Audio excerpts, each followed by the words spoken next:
I would encourage anyone to be measured twice, cut once when it comes to deciding who your partner is going to be, both from an agent and just a traditional W-2 brokerage standpoint. You got to be real careful right now because the industry is quite different now than it was a year or two ago.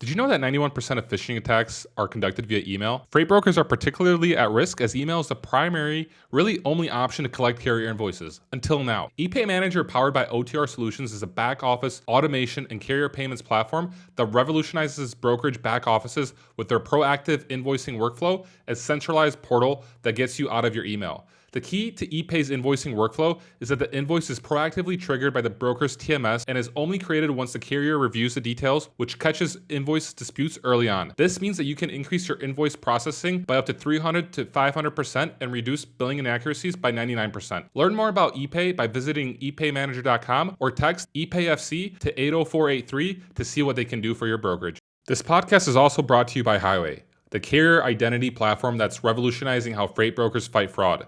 Every day, new threats emerge, but with Highway's robust tools, you're always one step ahead. Last month alone, Highway stopped over 54,000 fraud attempts, solidifying its role as a trusted partner to over 600 3PLs. Highway stands as your shield against the threat of stolen identities, double brokering, data breaches, and more, ensuring that your operations are secure and your transactions are safe. So, if you want to focus on what you do best and leave the worries of fraud behind, it's time to partner with Highway. Visit highway.com now to book a demo. Highway. It all starts with carrier identity. Today's podcast is also brought to you by Happy Robot. AI workers allow you to train once, scale without limits, and leverage every single data point. Happy Robot's AI workers can be deployed across your business. Common uses are carrier sales, check calls, and POD collections, but workflows can be configured to any use case. Happy Robot connects to your systems to handle phone calls, emails, or any other communication channel. Data from every conversation is logged and leveraged for future sales. Customers benefit from operational efficiencies and time back to handle exceptions, build customer relationships, and proactively close deals. Happy Robot is automated communication built for the supply chain. To learn more, go to happyrobot.ai. Find shippers fast with shipperscrm.com. Shipper CRM is a FreightCaviar product, and it is the first U.S. shipper database and freight CRM. Stop wasting time searching for shippers. Shipper CRM is the fastest way to find the shippers you should be working with. This purpose-built sales platform offers 4 key features: U.S. shipper database, access 51,000 research shippers, Magic Map, a revolutionary search engine that helps you quickly find your ideal shippers, Magic Contacts, logistics contacts that automatically update themselves, Relationship Manager plus integrations. Seamlessly manage shipper relationships with built-in CRM tools and integrations. Supercharge your sales process with Shipper CRM. Learn more by going to shipperscrm.com. Welcome back to another episode of the FreightCaviar Podcast. Today, I'm excited to have Cameron Ramsdell join us. Cameron is the CEO of Armstrong Transport Group, the 20th largest freight brokerage in the U.S. He's had an impressive career journey, starting at Coyote Logistics, then leading at Variant and Emerge, and now taking Armstrong to the next level. Last October, Cameron was guest on the Freight Pod in episode number 8. It was a fascinating 2-hour deep dive into his career in logistics. If you haven't checked it out yet, I highly recommend it.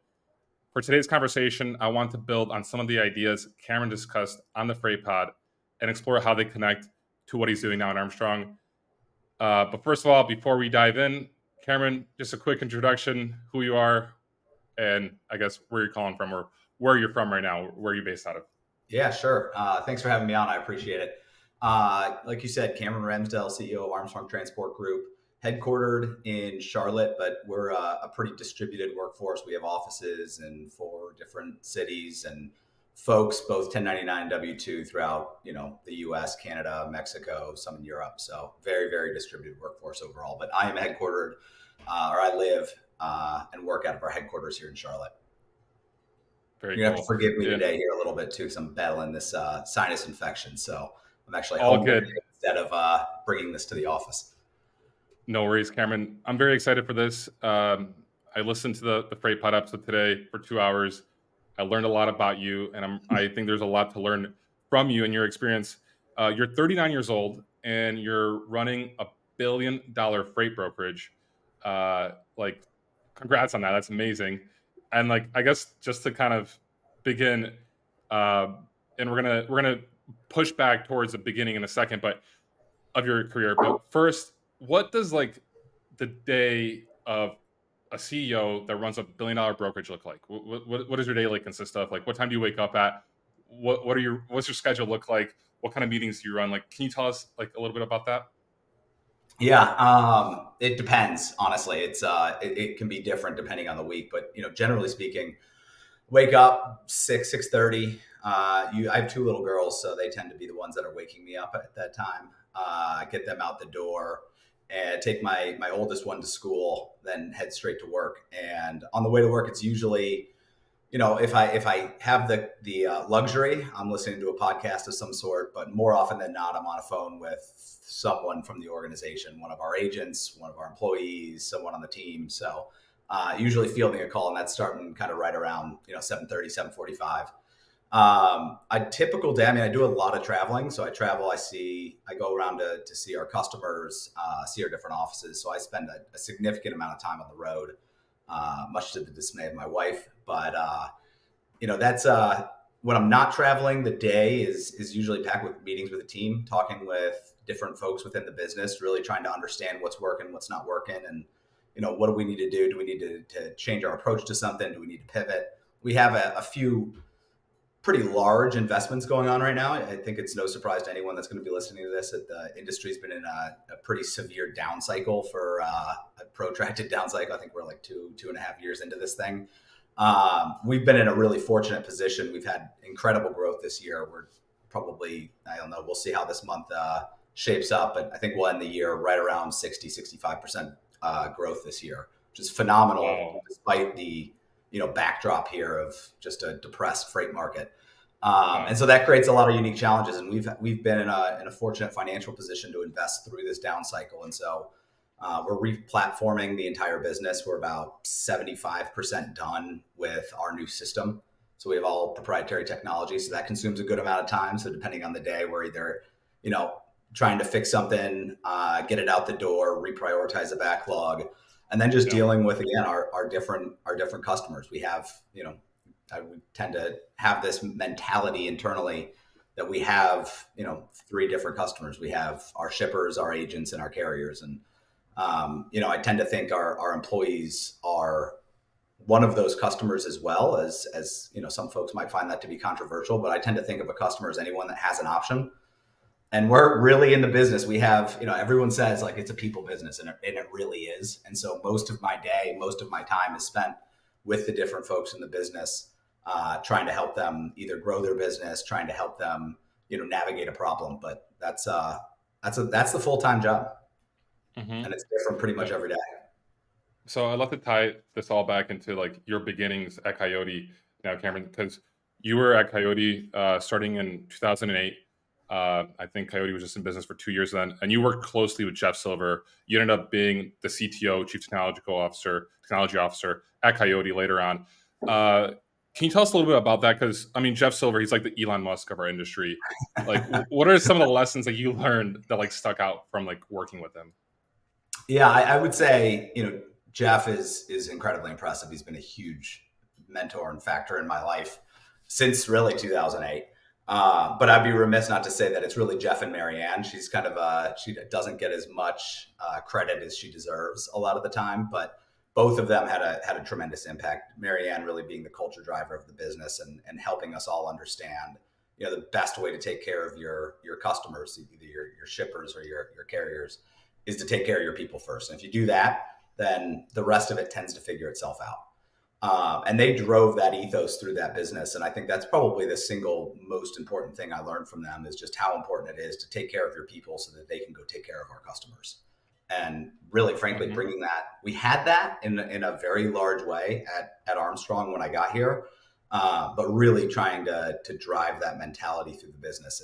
This does not work without people. You can have all the technology in the world, sophisticated processes, but they were obsessive and unrelenting in driving that through Coyote. And I think it's a lesson that everyone should take quite seriously. Hey there, amazing listeners. If you're enjoying what you're hearing on our podcast, we need your support. It will only take a moment, but it would mean the world to us. Please make sure to hit the like button on this video, subscribe to our channel, and don't forget to share with one of your friends that would enjoy our content. Your engagement helps us reach more people and bring more awesome episodes to you. Thanks a million, and thanks for being part of the podcast community. What are some ways a leader at a company could do that? Like, I know, like, I think you and Andrew brought this up on the Freight Pod, that like it was beat into you at Coyote, like I guess the values and the whole system, like the beliefs of Coyote, like, because like that's obviously easier said than done. Like, what's like a way for me? Like, I'm a young leader at my company. I'm trying to grow it, trying to be a better leader. Like, is that like spending more time with them, or like talking to them? Like, how am I able to like do that? Yeah, I think if I just to be overly reductive about it, I think it comes down to two things. One is listening, which is something I've had to train myself on. I'm not a naturally good listener, and I have to kind of train myself and put like mentally go into neutral. So I've been working on that for well over a decade. But listening to folks and responding in kind, most of the time, like people know the folks that are working in the business know what's wrong with the business. They generally and maybe that's an elephant in the room, but you got to listen to your folks and try to help them solve problems. And if you do that, and you do it with, again, that mentality that we just talked about doing the right thing for our different customers, that's number one. Number two is just making sure that you can establish and maintain credibility and integrity. I think, what is integrity? It's doing what you say you're going to do, and, doing it when no one's looking, doing the right thing, irrespective of the circumstances. And that is a very, very nuanced thing. And, you're not always going to be able sometimes to live up to do the thing that you said you're going to do, maybe not on the same timeline, but making sure that you communicate that, we said we're going to do this. Here are the reasons why we need to pivot. We need to do something differently. And just being really transparent with folks, I think is very warmly received from everyone within the business when they know you're coming from a genuine place. Mm-hmm, definitely. Would you like say that Coyote, or I guess I'm not going to say that right now, but out of all the companies that you worked for prior to Armstrong, which one had like the largest impact on it? Like, is it Coyote? Like, that's kind of what I was kind of going towards, but I'm kind of curious from like, where do you think right now from like the way you're leading Armstrong, would you say like who influenced you the most, and where was that? Yeah, I think all people are just the sum of, their thoughts and experiences. And so I spent the most time at Coyote. I spent 11 years there. But I learned an enormous amount once I left. And I'd argue I learned, maybe not more on an aggregate level, but certainly very different lessons from the places that I've gone since then. The Coyote was a very unique, very special place. I think most of the companies I've worked for, all the companies I've worked for, have that just differently. It's tough to really say, like, there's, did Coyote influence me the most? It certainly had the longest period of time to influence me. But, I went to go do something really big and bold after leaving Coyote.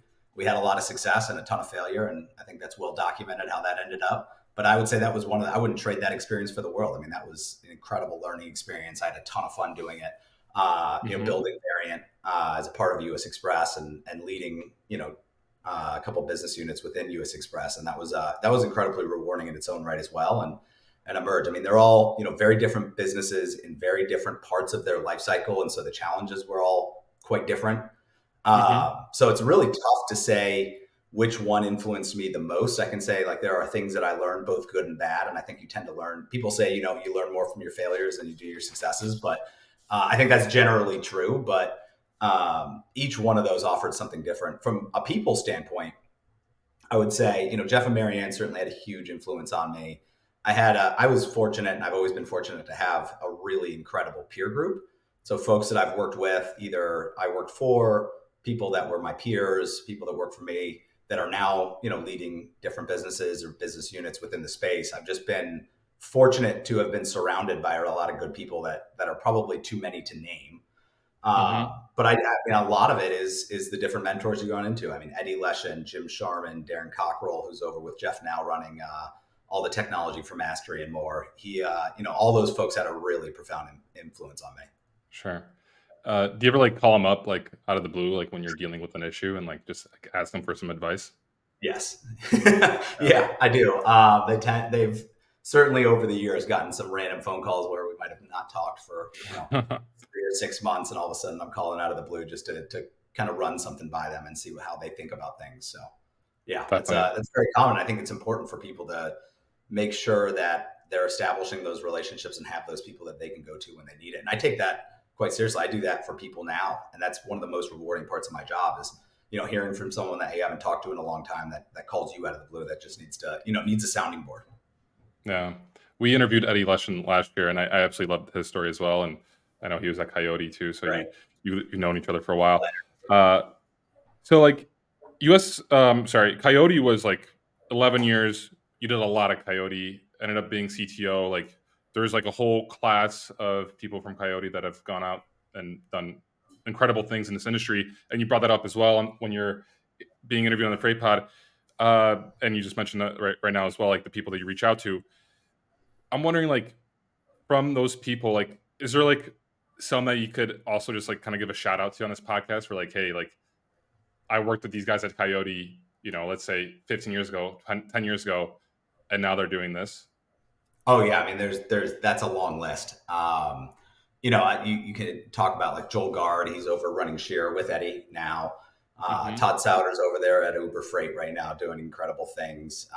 That group of folks in the first from 2008 to 2012 or so, just most of those folks are doing really incredible things in the industry. Obviously, working with Andrew Silver throughout my entire tenure there as well, and he's Yeah. a freight influencer, or what I suppose these days. So he's well known.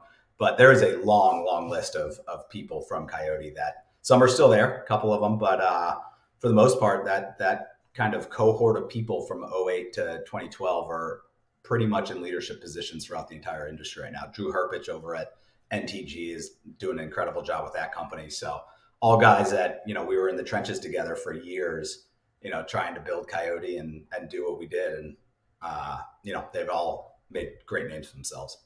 There's probably 15 to 20 more I could list right now. I had this idea to like create like a tree, like a freight brokerage tree of like basically all the people that came out of like Coyote and American backhaulers before that, because it's incredible like the influence they've had on the industry overall. And it's like, I guess this year with RXO having acquired Coyote, and RXO is in your backyard now in Charlotte, it kind of got rid of Coyote from like the top 100 brokerage lists, because each year, each year Transport Topics releases like the top 100 largest freight brokerages. Yep. And you were 21 when it came out, but now you're at 20 because Coyote's no longer on there. Which is, I guess we'll dive into deeper, like into RXO and Coyote here in a little bit. But I'm curious now about Variant. You move on to Variant, US Express, and like that whole like initiative there was, it was a big initiative that you took on. If you could tell us a little bit about that experience and what that was, and just for anyone listening in right now, like if you want to get more details, definitely listen to episode number 8 of the Freight Pod, where they really get into like the details there. But just so for our audience right now, like what happened at Variant? So after leaving Coyote, like tell us that story. ePay Manager, powered by OTR Solutions, is a back office automation and carrier payments platform that revolutionizes brokerage back offices with their proactive invoicing workflow, a centralized portal that gets you out of your email. Learn more about ePay by visiting epaymanager.com or text ePayFC to 80483 to see what they can do for your brokerage. Yeah, so there was a unique opportunity. I got in touch with the CEO over at US Express. He was trying to do something very different.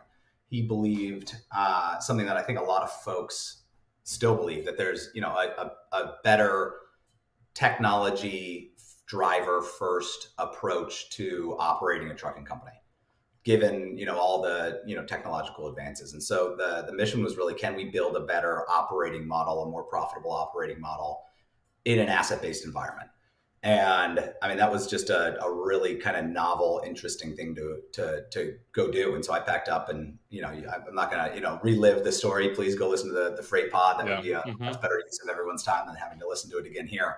But it's been 2.5 years there building that model.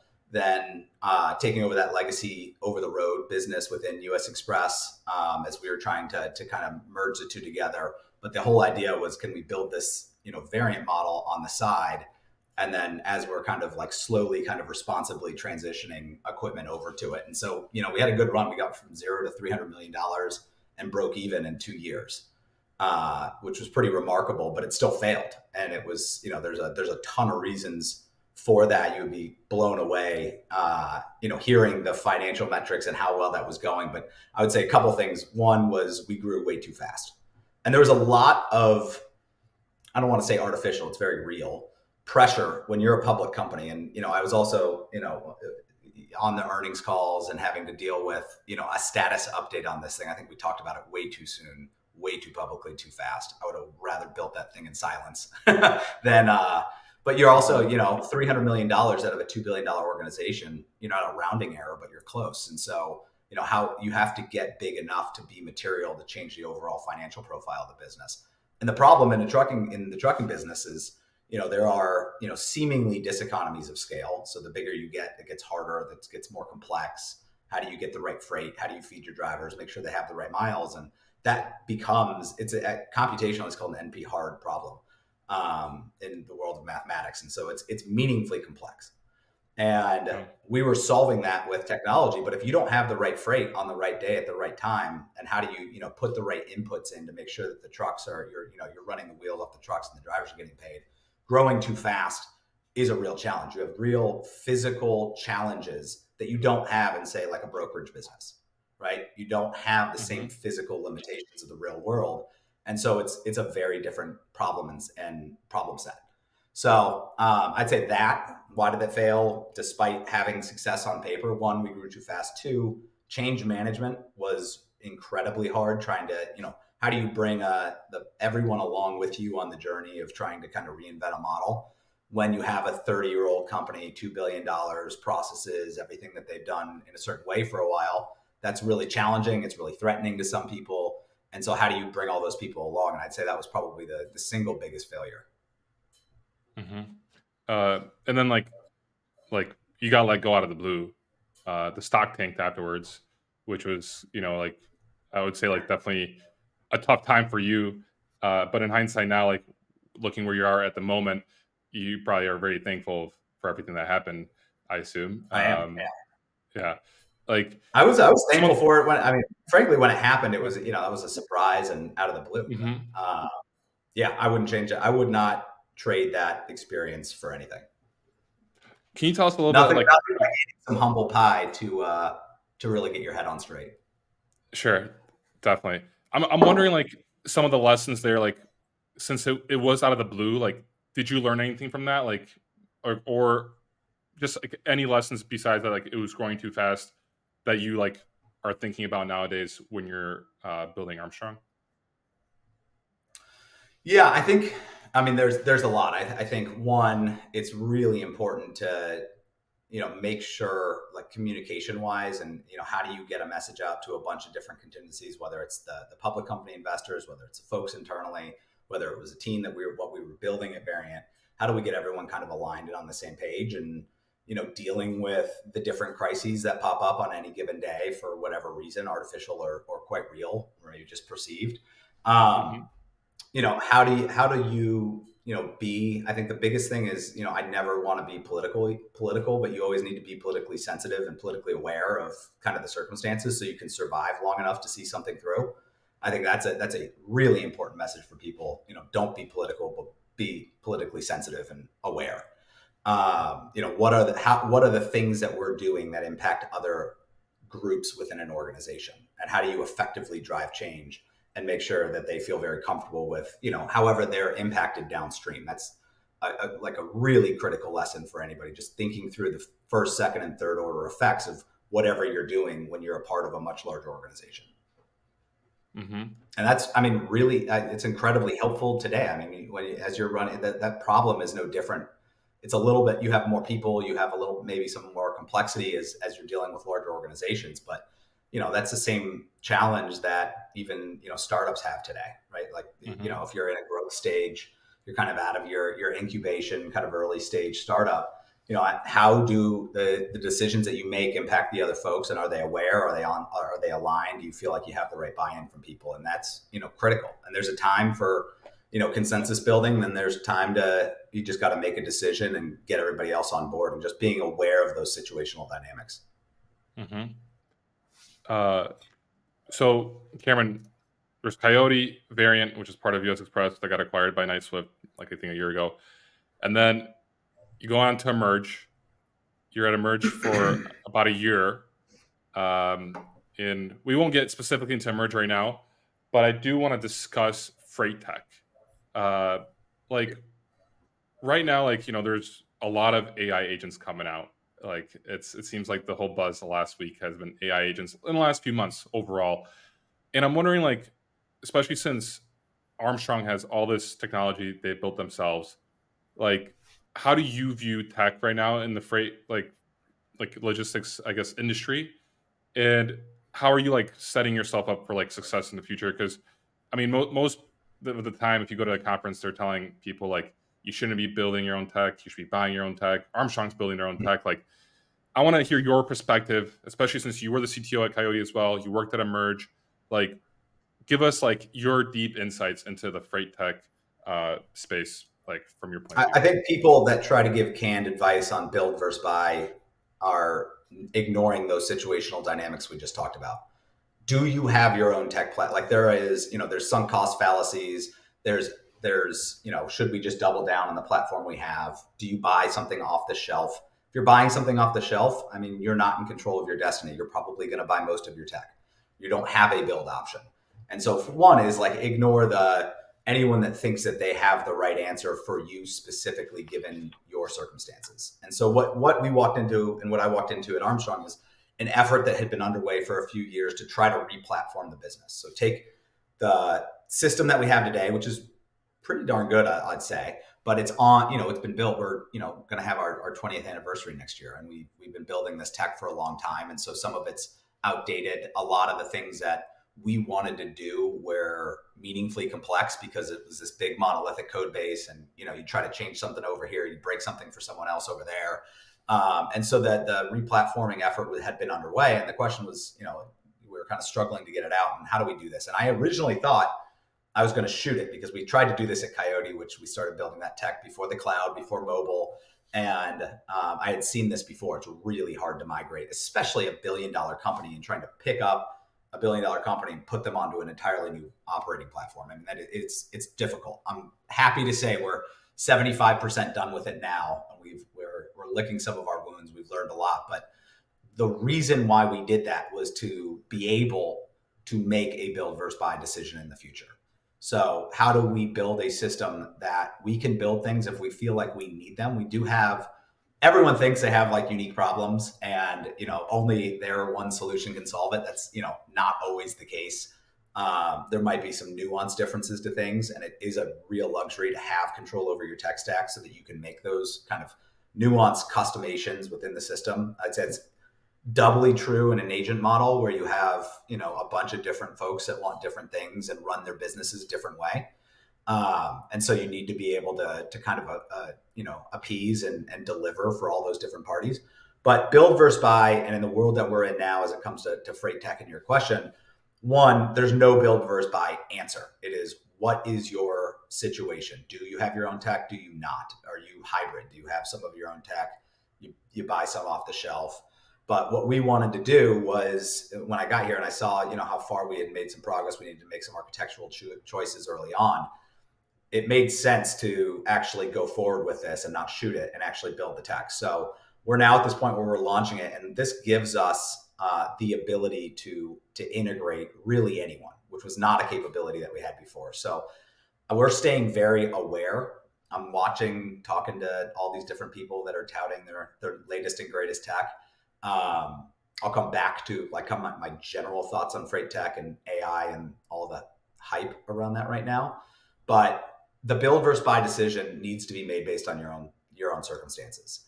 And ideally you have people that can understand that, because there's really no singular answer to that. It also comes down to what is financially viable, right? And how do you, where are you?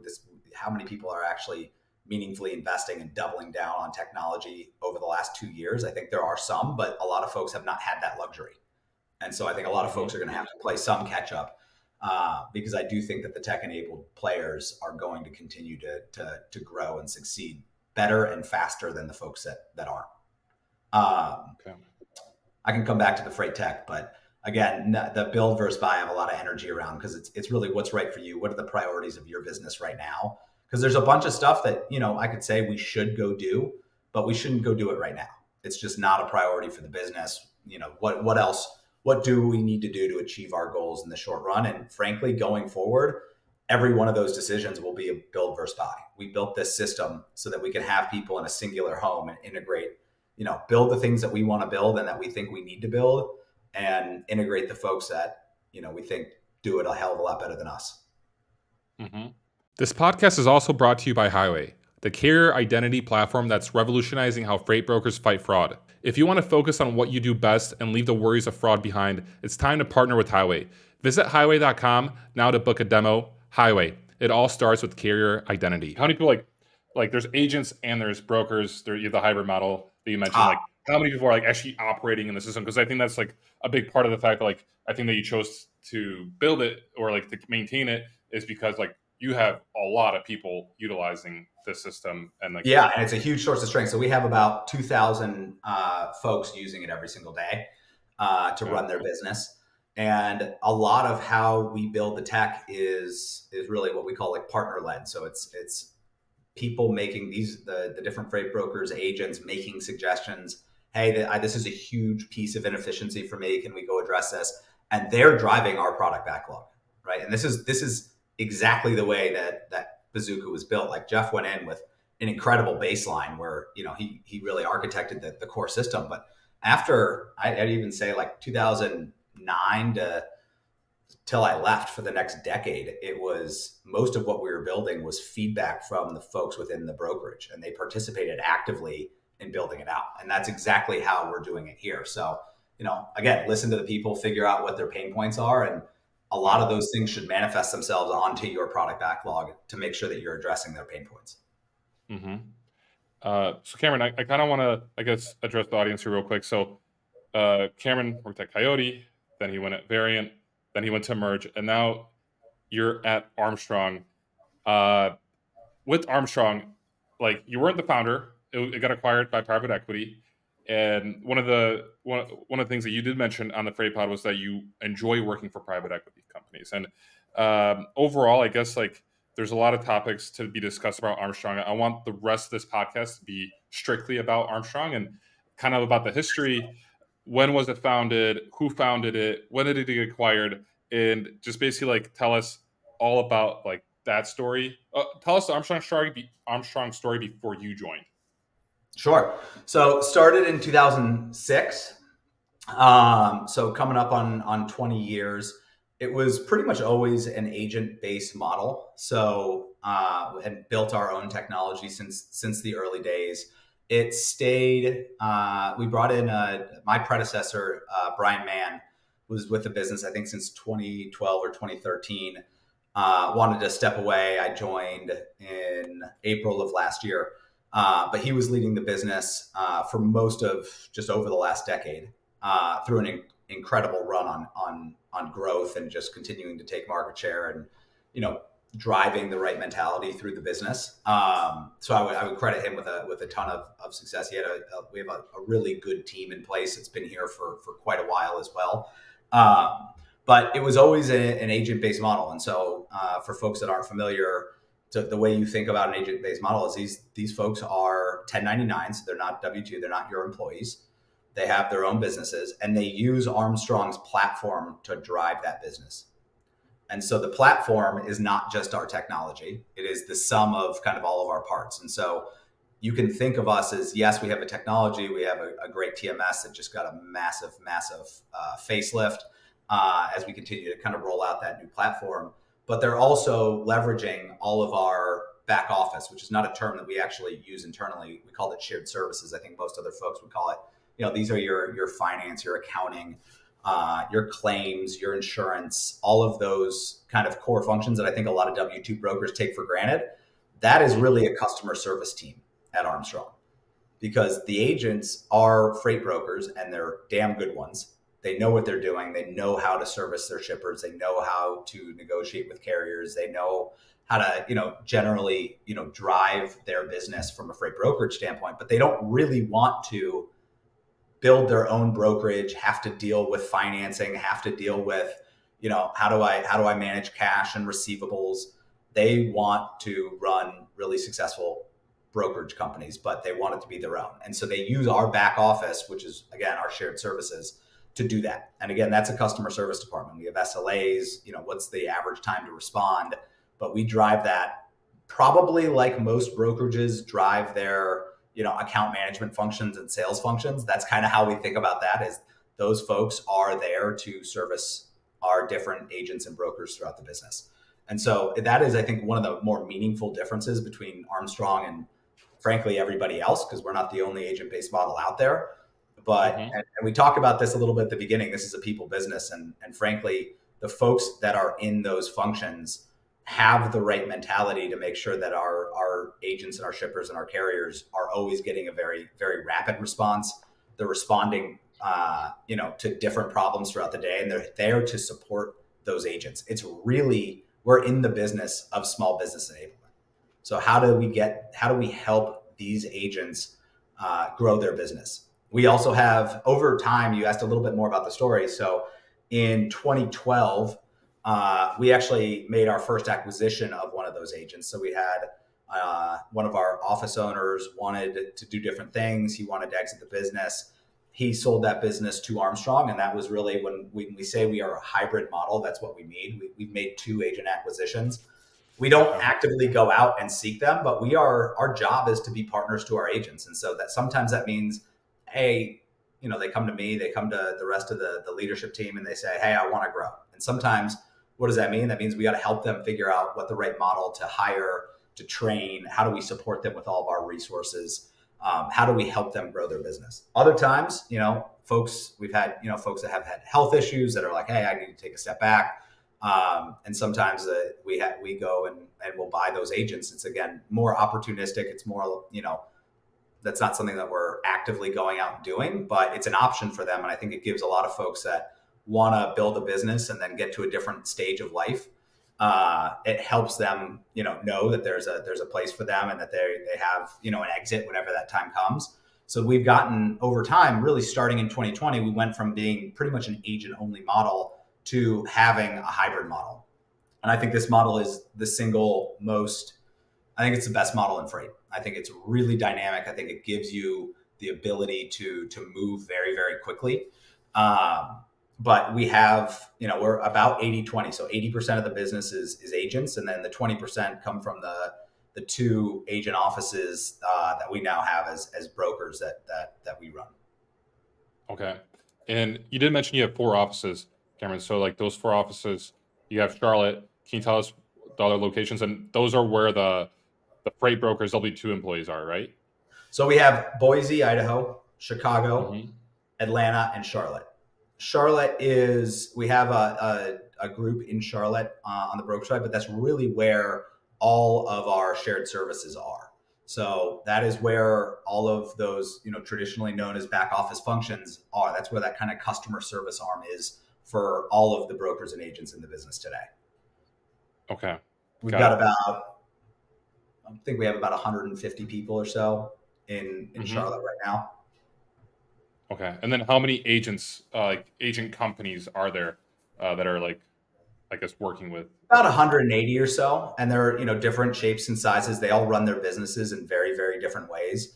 One of the benefits that we have, and one of the things we try to do for our agents is we're in this, very unique position to see all of them and talk to all of them. And so we're able to kind of figure out like what's working best for someone given their circumstances, how they decided to hire, and be able to share those best practices across the network. And that's something we have a ton of time and resources spent on. We're doing a series right now of internal growth workshops, just helping folks as, everybody wants to grow. They want to make more money. They want to bring on new shippers. Sure. Some folks, may have gotten to a point where they feel like they've plateaued. We're actively out there working with them on kind of custom plans saying, okay, tell us what your objectives are. we're going to go break this down with you, help you understand, how should you be compensating folks? How do you do talent acquisition? How do you train them up? How do you get them on board? And so going out there and really being a business partner to our agents is a huge area of focus right now.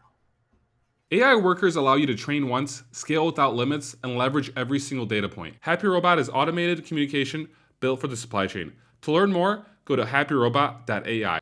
I know Mac Logistics, Rob Liss. Great guy. Yeah, he's an agent. Yeah, Yeah. love Rob. We spent some time together, and I know Reed, who you may know from LinkedIn, Reed Lucelot. He Never used met to him. actually, Familiar. CMO at Truck Parking Club, and he said he used to actually work under Rob for a little bit, and they had a good time. So, like, I mean, it's interesting. Yeah, Mac they're really impressive. They've got a really diversified offering. They're doing a lot of very unique things. Yeah, it's very interesting for me to see like the agent model, and it's been growing over the last 2 years. At least it's something I never knew about until like I left being like a W-2 employee. I never knew there was like an agent model out there, and like seeing Rob, for example, who like bought his own containers and is now like shipping from like on the rail from Mexico on the CPKC line up north. It's quite interesting that like if you're listening to this and you're currently a W-2 employee, you want to start your own brokerage, but you kind of understand that like there's like the cash flow problems, the difficulties of setting that all up. Like being an agent is literally like the best thing you could do, is because I mean you get all that back office support, like you said, but yeah, like you have your own company name, but you're just like right away able to like plug into your company, like, and you're like essentially like someone that's an agent for Armstrong is just utilizing you as a resource to grow their company. And we are a freight brokerage platform. We're trying to build the biggest, most efficient freight brokerage platform in the industry. Yeah. But that question about like, should I be an agent? I've been a broker in a W-2 world. Like that's like the build versus buy that we talked about. Like there's not one size fits all. Like if you decide to be an agent, you have a very high risk tolerance. Like you are going out on your own. You are on your own. Now you can have a great partner in Armstrong to help you along the way, but your salary's gone. You have no you have no security blanket. And so that's not a decision that some folks, given their own circumstances, want to do. And so for us, we want to be a little bit agnostic to that. Like we want to help brokers and give them the best platform they can possibly get, irrespective of what their circumstances are. Sure. And like, I guess like the audience that's listening right now and that's curious is going to be probably thinking like, okay, well, how much does Armstrong take from that? So I'm kind of curious, what are the commission splits? Like, what is the average commission split in the industry, and like, what's like Armstrong's commission split?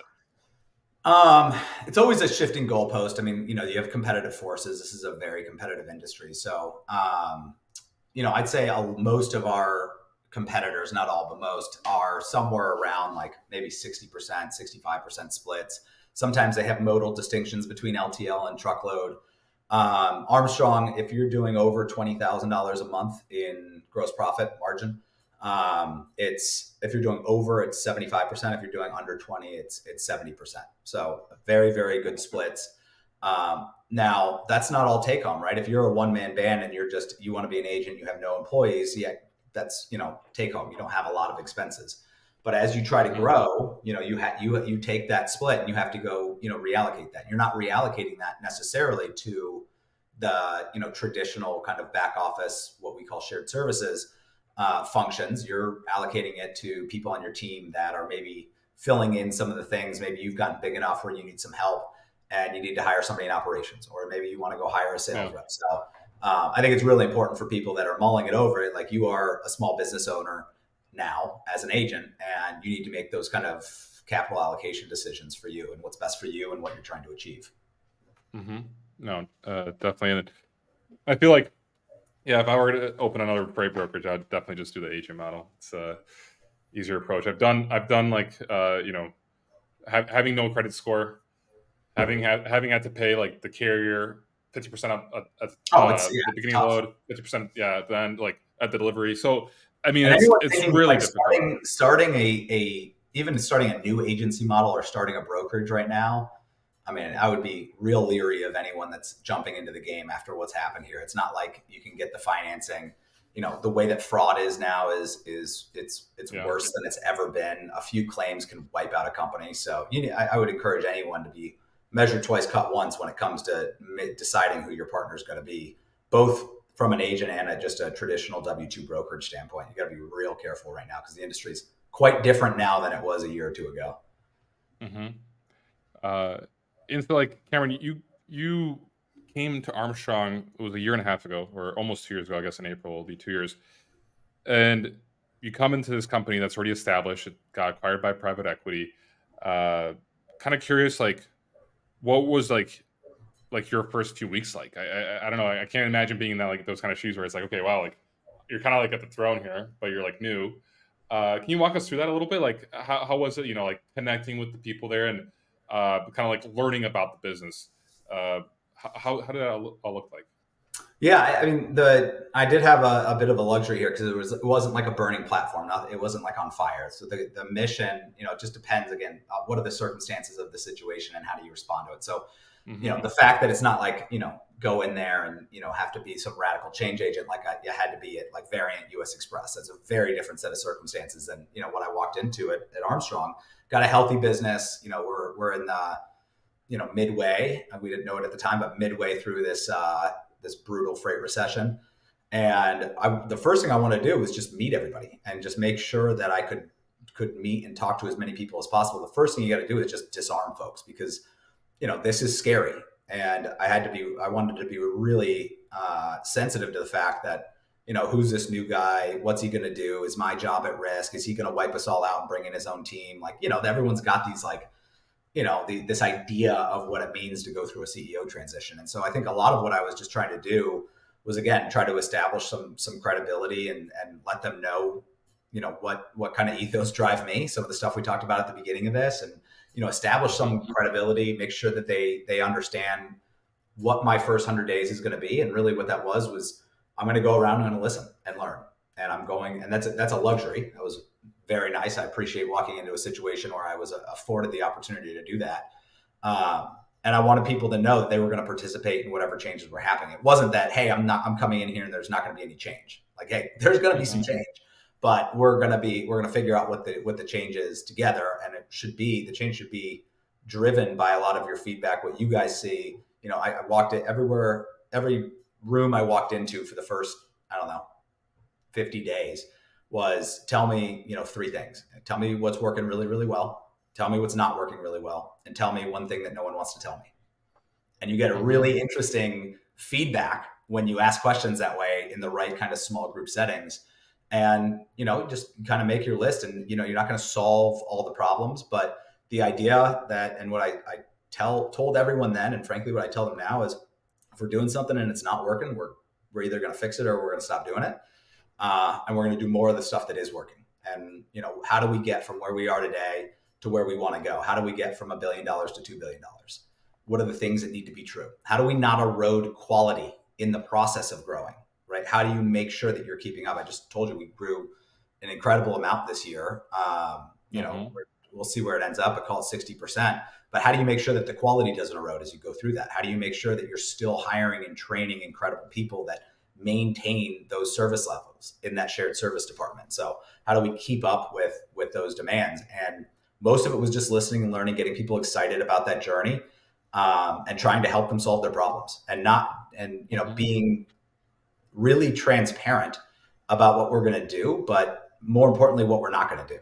And, if there's really just regularly talking to small groups, doing town halls, I try to do a monthly town hall at the very least. Sometimes it trickles to 45 days or so, but making sure people know like what we're doing, what are some of the things that we're doing that are working really well, what are some of the things that are not going well. Like, let's just address them and get them out in the open and move on. Like, just there's no point in dwelling on things, and knowing that there's an issue and not doing anything about it is the only real rule that I have that I think is unacceptable.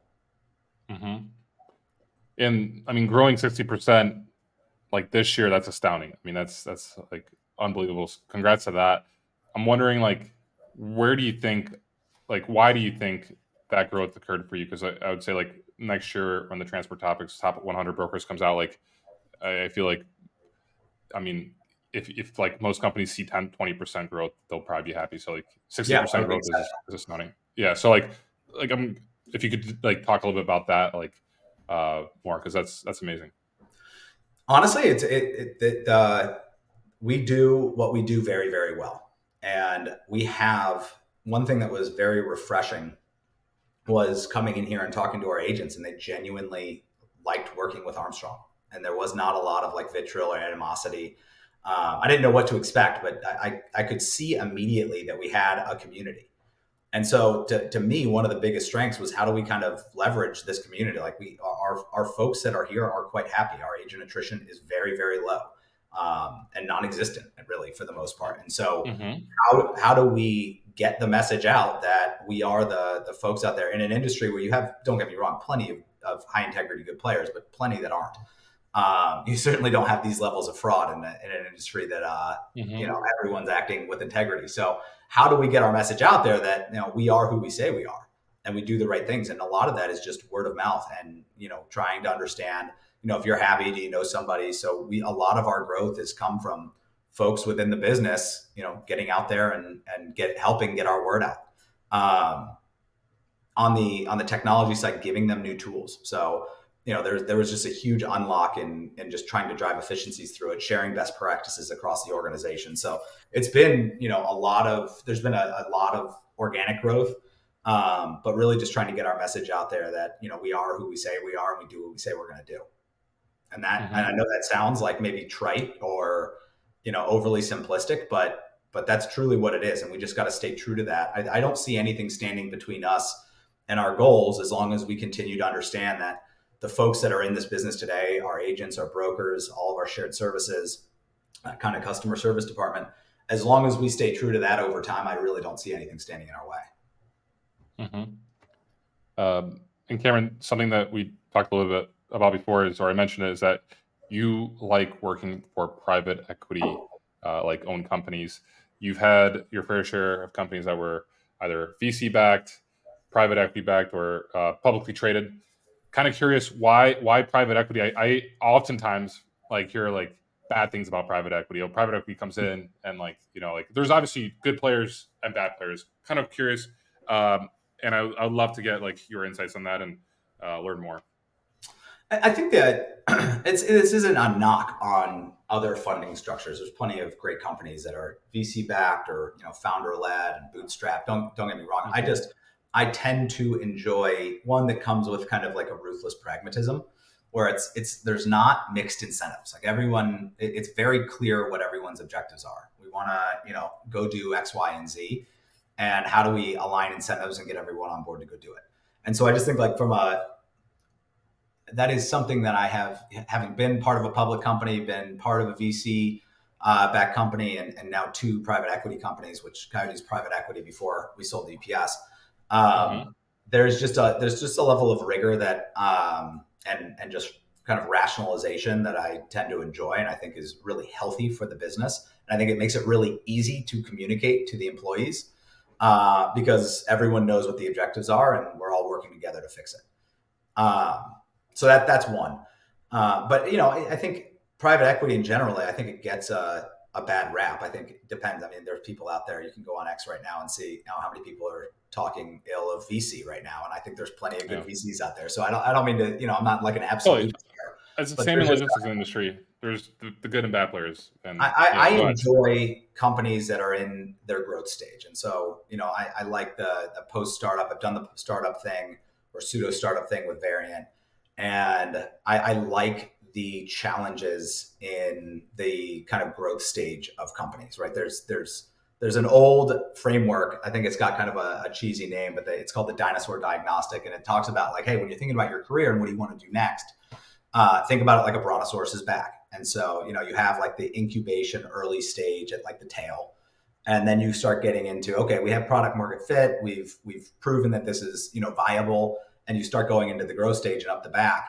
And that stage is where I want to spend the rest of my career. It's really irrespective of whether, what the financial backing of the company is, but that's the part of the company life cycle that I enjoy. And then you kind of get that evening out, that plateauing where you're at a more mature company. And there's nothing wrong with that. Maybe it's bigger, it's a little slower growth, but you have to have, what's required of its employees and its leaders is very different depending on where you are in the life cycle of a company.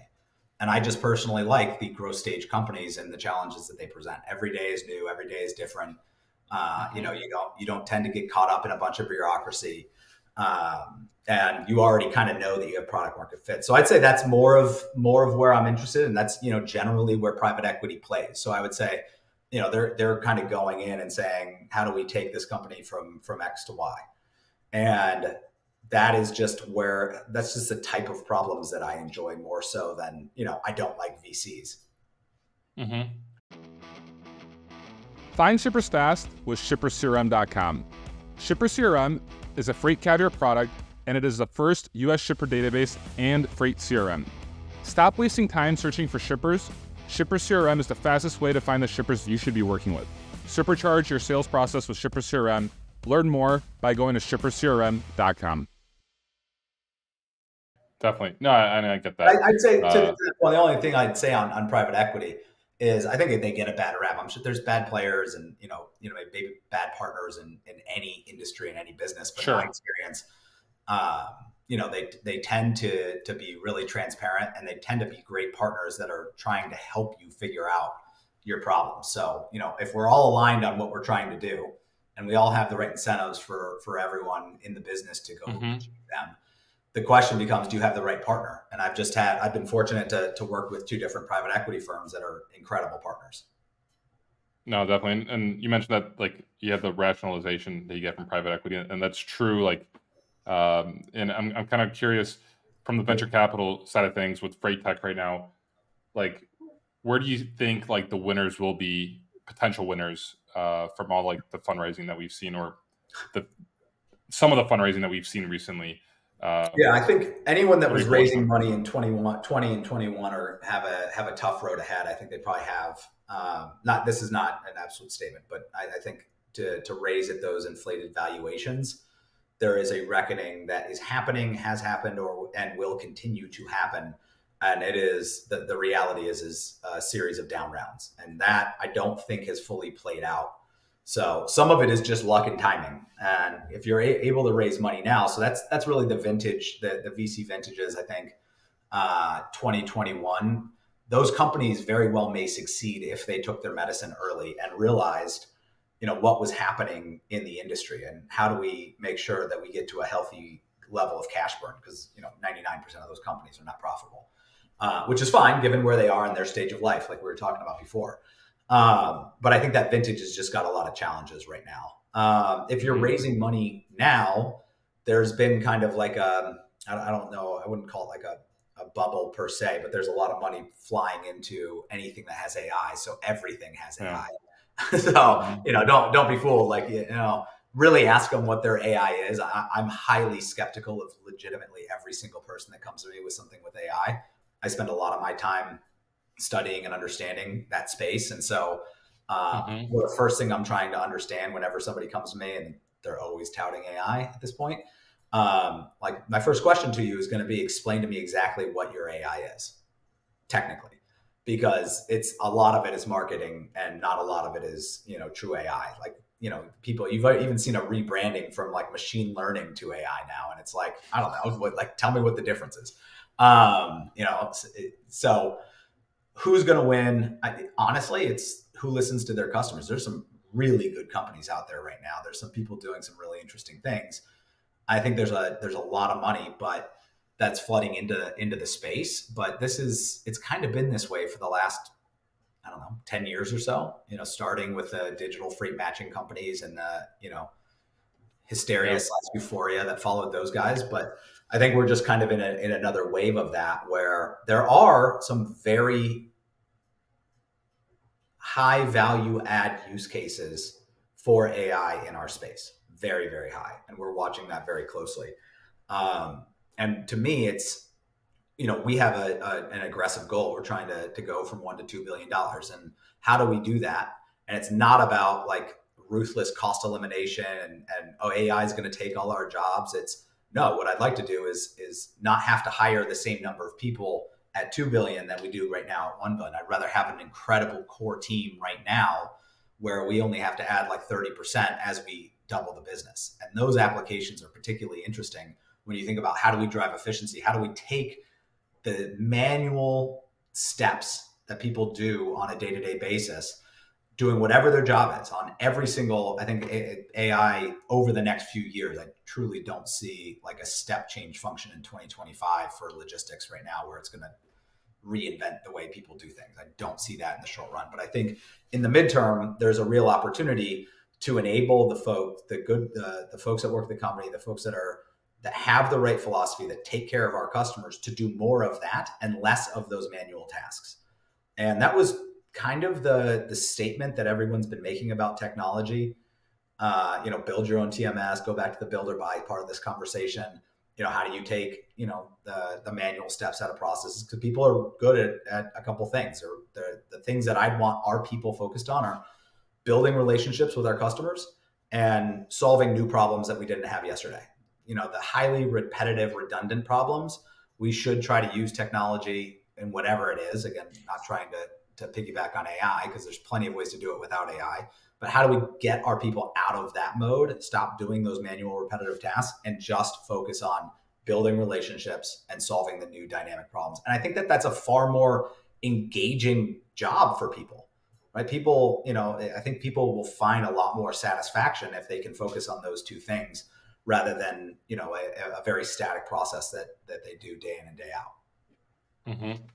But I think the people that will win are the ones that identify the use cases with the highest value, because there are a lot of very specific, very nuanced use cases in transportation, logistics, brokerage, that are underserved, that are highly redundant and repetitive, and people do them today. And if we can find good ways to migrate, it will help everyone, I think, achieve their objectives. I mean, if you're not growing, you might have a very different objective than, what we're trying to do here at Armstrong. Mm-hmm. Definitely. Appreciate your insights on that, Cameron. And thank you for joining us today. It's been great talking to you. And I'm curious, just to wrap it up here, since, you're leading a company, $1 billion in revenue, 2023, this year is going to be 60% higher. Like, tell us, like, at least which podcasts do you listen to? Because you mentioned that you listen to podcasts in the morning, you try to. And which books are you reading to become a better leader? Yeah. So podcasts, I tend to listen to almost everything. So one of my favorites right now is BG Squared. So this is Brad Gerstner and Bill Gurley, BG. So two iconic venture capitalists. Brad Gerstner is actually a crossover investor, so he does public market investing and venture capital. That BG Squared is probably my single favorite podcast right now. That if you are interested in AI, you should listen to those guys and how they talk about it, and how where they see investment dollars. Love the All In podcast. That I think that one is the one that started my podcast journey. I was never a podcast guy. I was more of like a read paper and books type of person. But there's probably a list of like 5 to 6 that I don't go a week without. But those two are probably my favorite right now. Okay, awesome. Never heard of the BG Squared one. I'll have to check that one out. Relatively new. Really good. Okay. Books that I read. I mean, I've gone through like every management book. At this point in time, I feel like they're all really redundant. I got this, one of the folks I mentioned earlier in the podcast when you asked me about mentors said something to me about business books. He said, open up a business book and go to the chart that's in the dead center of it and understand that chart, because the rest of the words around in the book are all about that one chart. And I found that to be true like 75% of the time. So you can get through a business book in like, I don't know, an hour and a half.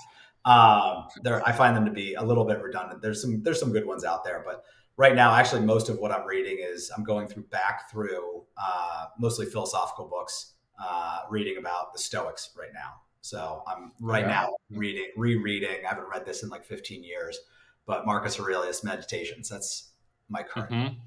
That's a classic one. Okay. Oh, I'll have to get back into that. I have that one somewhere. I've been a huge Ryan Holiday fan since like, I don't know, I was like 18. And he's the one who got me like introduced into like Stoicism. But a lot of good value, good lessons in there. Yeah, definitely. I agree. Well, great stuff. Cameron, thanks for coming on. I really enjoyed talking to you, and definitely, if you want to learn more about Cameron, I highly recommend that episode of the Freight Pod, episode number 8.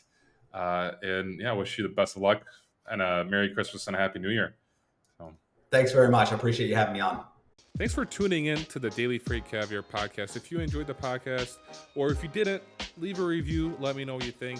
I appreciate any feedback. If you'd like to have more Freight Caviar content, go to freightcaviar.com and subscribe to my email newsletter.